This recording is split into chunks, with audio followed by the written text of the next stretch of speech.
Old ক্রোগান man, Irish ভাষায় যার নাম সান ফেদার চার্চউইন। ইনি হলো একটি সুরক্ষিত আইরিশ আয়রন এজ বগ মৃতদেহ যা জুন 2003 সালে পাওয়া গিয়েছিল।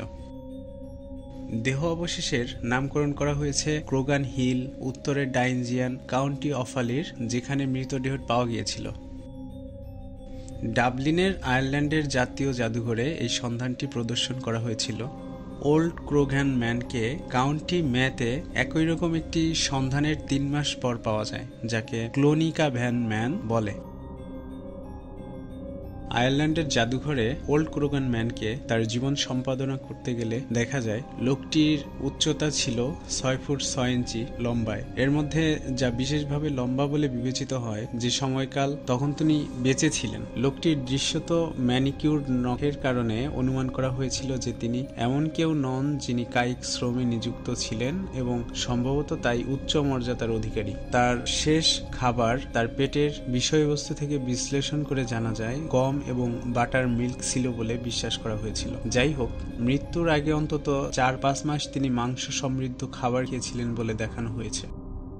তার ফুসফুসে দাগ থেকে বোঝা যায় যে তিনি প্লিউরিসি রোগে ভুগছিলেন। লোকটিকে একটি প্রাচীন পাহাড়ের পাদদেশে একটি বগ বা একটি হ্রদ এতে সমাহিত করা হয়েছিল, যা রাজার অনুষ্ঠানের জন্য ব্যবহৃত হতো।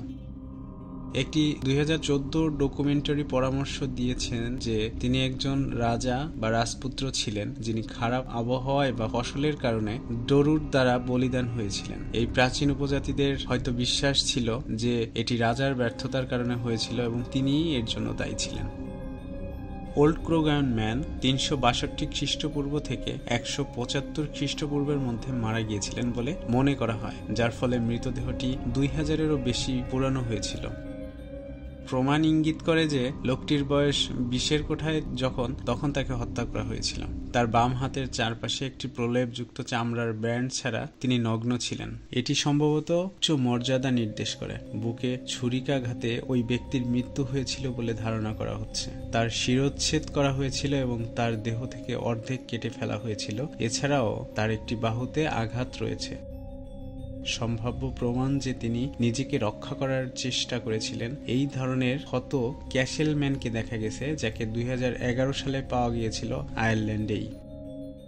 লাশের প্রতিটি স্তরের নিচে গভীর কাটা ছিল। এটি ব্যাখ্যা করার জন্য বেশ কয়েকটি তত্ত্বের পরামর্শ দেওয়া হয়েছিল, যার মধ্যে ছিল যে ক্ষতিটি মৃত্যুর পরে বগের অবস্থার কারণে হয়েছিল, যে কাটাগুলি লোকটি জীবিত থাকাকালীন নির্যাতনের নির্দেশক ছিল, অথবা স্তনবৃত্ত ইচ্ছাকৃতভাবে ওরকম ছিল।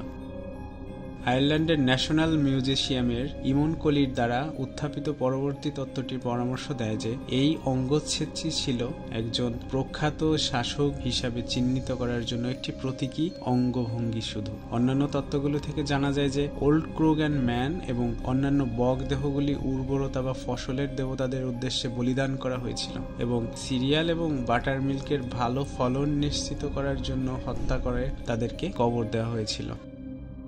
মৃতদেহের সাথে পাওয়া হাতের আংটিটি জলাবদ্ধ চামড়া বা ফাইবার এবং 4টি ব্রোঞ্জ মাউন্ট দিয়ে তৈরি। ন্যাশনাল মিউজিয়ামের লুইস মামফোর্ডের মতে চামড়ার আংটিটি তৈরি করা হয়েছিল চামড়ার 2টি স্ট্যান্ড দিয়ে, যা অসংখ্য ছোট ছোট স্লিটের মাধ্যমে ছিল। চামড়া থেকে পিট জাতীয় উপাদান অপসারণের জন্য প্রাথমিকভাবে আংটিটি শরীর থেকে সরানো হয়েছিল এবং ভেজা পরিষ্কার করা হয়েছিল। জলাবদ্ধ চামড়ার কাজ করে সাঁচের বৃদ্ধি আরও ক্ষয় রোধ করার জন্য আর্ম রিমটিকে 20% গ্লিসারল এবং ডাই আয়নাইজড জলের দ্রবণে 2 সপ্তাহ ধরে একত্রীকরণ নামক প্রক্রিয়ায় সংরক্ষণ করা হয়েছিল। ক্ষয় রোধ করার জন্য শুকনো এবং আরো রাসায়নিক পরিষ্কার এবং চিকিৎসার পরে আর্ম রিংটি প্রদর্শনের জন্য শরীরে ফিরিয়ে দেওয়া হয়েছিল, যাতে তাকে দেখতে বিকৃত না লাগে। প্রিয় দর্শক বন্ধুরা, এই ধরনের ইনফরমেশনমূলক ভিডিও পেতে সাবস্ক্রাইব করে আমাদের সঙ্গেই থাকুন। ধন্যবাদ।